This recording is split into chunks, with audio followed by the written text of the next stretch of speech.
Hello दोस्तों, data structure lecture series में आपका स्वागत है। डेटा स्ट्रक्चर के एग्जाम में पूछा जाने वाला एक बहुत ही बेहतरीन क्वेश्चन है कि रिकर्जन और इटरेशन में डिफरेंस बताइए। तो आज हम लोग बात करने वाले हैं कि रिकर्जन और इटरेशन में क्या डिफरेंस है और हर एक पॉइंट पे हम लोग बात को समझने वाले हैं। तो आइए स्टार्ट करते हैं। देखिए, सबसे पहले तो क्या है, अ रिकर्सिव फंक्शन कॉल इटसेल्फ। ठीक है, तो रिकर्सिव फंक्शन की पहली खास बात है कि रिकर्सिव फंक्शन हम उसी को बोलते हैं जब फंक्शन अपने ही अंदर अपने को कॉल करे। मतलब एक फंक्शन है, एक फंक्शन मान लीजिए आपने बनाया है, जब ये फंक्शन अपने ही अंदर अपने को कॉल करता है तभी इसको बोलते हैं रिकर्जन। ये फंक्शन है, ये इसने खुद को कॉल किया तो ये वापस यहाँ पे चला जाएगा, इसको बोलते हैं रिकर्जन। ठीक है, इटरेशन में क्या होता है, इटरेशन में ऐसा नहीं होता। Iteration involve repeating a set of function. Iteration में क्या होता है कि कोई भी सेट ऑफ फंक्शन रिपीट होता है। जैसे हमने कहा कि व्हाइल यहाँ पर दे दिया कंडीशन, जो भी कंडीशन है, मान लीजिए हमने कहा आई लेस आर इक्वल देन 10, और फिर जो भी काम करना है हमने यहाँ पे दे दिया, तो काम हमारा हो रहा है। तो अगर ध्यान से देखें तो यहाँ भी रिपीट होता है। जब आप फंक्शन को कॉल करते हैं तो ये तीनों काम होते हैं, फिर यहाँ पे गया, फिर इसने इन तीनों काम को किया, और यहाँ पर भी यही काम हो रहे हैं, तीनों काम हो रहे हैं, फिर यहाँ पे जाता है, फिर यही तीनों काम होते हैं। तो शुरुआत में तो ऐसा ही लगता है कि दोनों एक ही तरह के काम करते हैं, मतलब दोनों में सिमिलरली क्या होता है कि रिपीटिंग टास्क ही परफॉर्म होते हैं। ठीक है, तो जनरली रिपीटिशन दोनों में परफॉर्म होने का तरीका अलग है। यहाँ पे रिपीटिशन कैसे होता है कि यहाँ पे उसका सिंटैक्स होता है लूप का अलग ढंग का, और यहाँ पे क्या होता है जब फंक्शन के अंदर फंक्शन कॉल करते हैं तो रिपीटिशन होता है। ठीक है, ये दोनों का पहला पॉइंट है।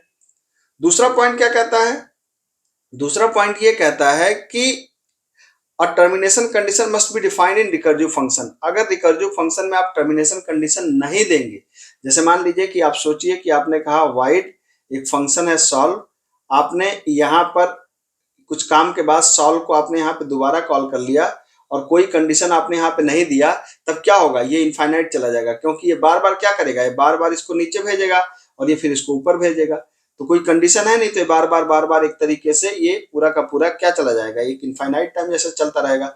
इसलिए रिकर्जन के अंदर क्या करते हैं, रिकर्जन के अंदर हमें एक बेस कंडीशन जरूर देनी पड़ती है। जैसे हमने कहा कि मान लीजिए यहाँ पे एक आर्गुमेंट है एन, हमने यहाँ पे एक एन दिया और हमने कहा कि अगर एन हो जाए 0 तो रिटर्न, तो ये हो गई हमारी टर्मिनेशन कंडीशन। ठीक है, और वापस आपने सॉल्व फंक्शन को कॉल कर दिया n-1। ठीक, तो यहाँ पर एक कब टर्मिनेट हो जाएगा, जब n घटते घटते एक एक घटा रहा है, जब घटते घटते 0 हो जाएगा तो टर्मिनेट हो जाएगा, तो यहीं पे बंद हो जाएगा, अदरवाइज इनफाइनाइट बार बार चलता रहेगा। यहाँ पे क्या होता है, यहाँ पर जो टर्मिनेशन कंडीशन होती है वो डेफिनेशन के अंदर लूप के दी होती है। तो आपको पता है कि यहाँ पे टर्मिनेशन कंडीशन कैसे देते हैं, जैसे आपने कहा कि for I is equal to 3, I greater equal than 1, I minus minus. तो आपने कहा कि भाई यहाँ पर टर्मिनेशन कंडीशन यहाँ पे दी गई है, ये टर्मिनेशन कंडीशन है। यहाँ पे टर्मिनेशन कंडीशन क्या है, ये वाली टर्मिनेशन कंडीशन है। तो दोनों में टर्मिनेशन कंडीशन दी जाती है अपनी अपनी जगह पे, इसका सिंटैक्स में दी जाती है, इसका इस तरीके से दी जाती है। तो ये है टर्मिनेशन कंडीशन, मतलब वहां पे जाकर के आपको रुकना है। ठीक है, ये हो गया भाई पॉइंट नंबर 2 आपका। हम लोग एक एक पॉइंट को बड़े इत्मीनान समझेंगे, और आपको कोई भी डाउट हो, किसी भी तरह की समस्या हो तो आप कमेंट बॉक्स में लिख सकते हैं, मैं 100% क्वेश्चंस का जवाब देता हूं। और तीसरा पॉइंट क्या कहता है, तीसरा पॉइंट कहता है कि the code size in recursion generally smaller. ठीक है, जो रिकर्जन का कोड होता है ना, आप देखिए किसी प्रॉब्लम को सॉल्व करने का जो रिकर्जन का कोड होता है हमेशा छोटा होता है। मतलब अगर मान लीजिए मैं कहूं कि फैक्टोरियल निकालना है, तो आप क्या लिखते हैं, I N T fact, I N T N, और आप सीधा लिखते हैं क्या, if N is equal to 1 तो रिटर्न 1, एल्स रिटर्न आप लिख देते हैं क्या, N into fact of N minus 1। बस हो गया, इतने में कैलकुलेट हो गया 3 लाइन में आपका फैक्टोरियल।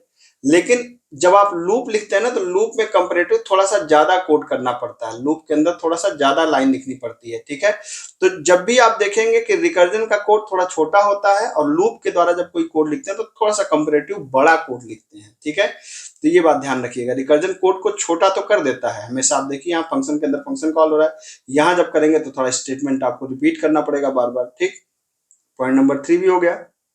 अब बढ़ते हैं कॉन्सेप्ट नेक्स्ट पॉइंट की तरफ। Recursion is often slower in speed, है ना। रिकर्जन, अब हम लोग कई बार मैंने आपको बताया कि रिकर्जन से प्रोग्रामिंग बेहतर होती है। तो रिकर्जन जनरली स्लोअर होता है, मतलब अगर कोई प्रॉब्लम आप रिकर्जन सॉल्व करते हैं तो वो स्लो काम करता है, जबकि आप वही काम अगर इटरेशन से करते हैं तो वो काम फास्ट होता है। ठीक है, तो इटरेशन से कंपैरेटिव काम फास्ट होता है, रिकर्जन से फिर वो काम स्लो होता है। लेकिन देखेंगे आप कि कई लोग बहुत ज्यादा फोकस करते हैं रिकर्जन पे। क्यों करते हैं?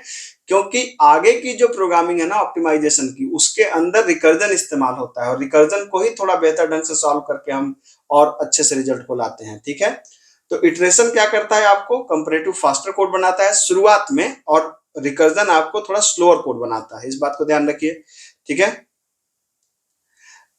रिकर्जन तब प्रीफर किया जाता है जब कॉम्प्लेक्सिटी कोई मसला नहीं हो और कोड का साइज छोटा चाहिए। मतलब जनरली रिकर्जन को आप ऐसे कर सकते हैं कि कोड तो होता है छोटा सा, लेकिन बस वही देखन में छोटा लगे घाव करे गंभीर वाली हालत है कि एक कोड होगा छोटा सा, लेकिन अंदर बहुत बड़े बड़े काम करेगा वो। ठीक है, लेकिन लूप में क्या होता है कि जब टाइम कॉम्प्लेक्सिटी आपको अच्छी चाहिए, ठीक है, और कोड साइज बड़ा भी हो तो कोई दिक्कत नहीं है। मतलब अगर टाइम कॉम्प्लेक्सिटी की चिंता अगर आपको नहीं है और कोड साइज छोटा चाहिए तो कहां पे जाएंगे?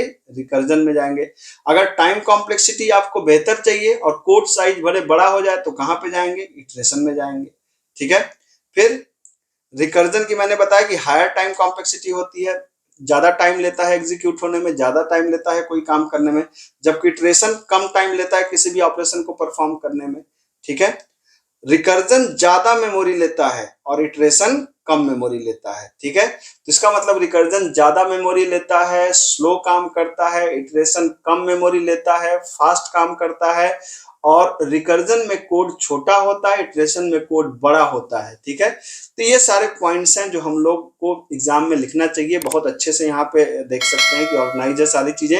आप अगर ऐसे एग्जाम में पॉइंट वाइज लिख देंगे तो 100% आपके नंबर अच्छे मिलने वाले हैं। ठीक है, तो मिलते हैं अगले लेक्चर में। और कंटेंट पसंद आए तो चैनल को सब्सक्राइब जरूर करिए। Thank you so much.